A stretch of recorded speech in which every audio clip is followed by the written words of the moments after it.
کسی که کافر را بعد از لا اله الا الله گفتن به قتل برساند.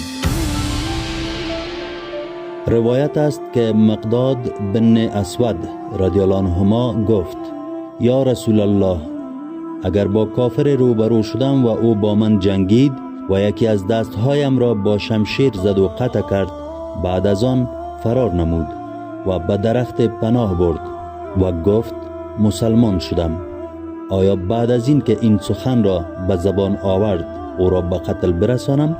رسول الله صلی الله علیه و سلم فرمود: او را نکش.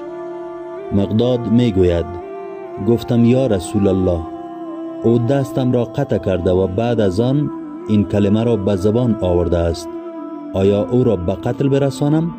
رسول الله صلی الله علیه و سلم فرمود: او را به قتل نرسان، زیرا او مانند تو است.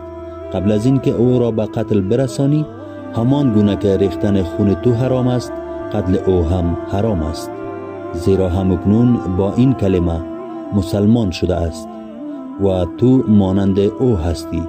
قبل از این که آن کلمه را به زبان بیاورد، همان گونه که او قبل از گفتن آن کلمه محدور الدم بود، تو با کشتن وی بعد از گفتن کلمه محدور الدم می شوی.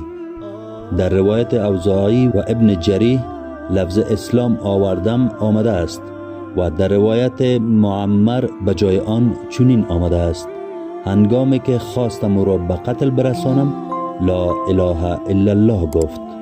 صحیح المسلم باب 3 کتاب ایمان.